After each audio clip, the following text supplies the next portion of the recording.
وَإِذْ قَالَ مُوسَى لِقَوْمِهِ اذْكُرُوا نِعْمَةَ اللَّهِ عَلَيْكُمْ إِذْ أَنْجَاكُمْ مِنْ آلِ فِرْعَوْنَ يَسُومُونَكُمْ سُوءَ الْعَذَابِ وَيُذَبِّحُونَ أَبْنَاءَكُمْ وَيَسْتَحْيُونَ نِسَاءَكُمْ. અને જ્યારે મૂસાએ પોતાની કોમને કહ્યું કે અલ્લાહની તે નેઅમતોને યાદ કરો કે જ્યારે તેણે તમને આલે ફિરૌનથી નજાત આપી કે જેઓ તમને સખ્ત સજા આપતા હતા અને તમારા ફરજંદોને મારી નાખતા હતા તથા તમારી ઔરતોને ખિદમત માટે જીવતી રહેવા દેતા હતા અને તેમાં તમારા પરવરદિગાર તરફથી તમારા માટે સખ્ત ઇમ્તિહાન હતું. તફસીર 1. કડવી અને મીઠી ઘટનાઓ, આઝાદી અને તકલીફના સમયની તુલના કરીને અલ્લાહની નેઅમતોની કદર કરવી જોઈએ.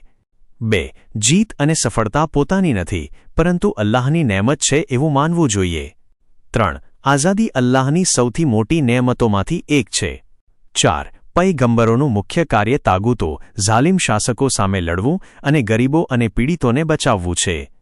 5. રાજાના દરબારીઓ અને આસપાસના લોકો જુલ્મ અને અત્યાચારની સિસ્ટમને જાળવવામાં મહત્વની ભૂમિકા ભજવે છે.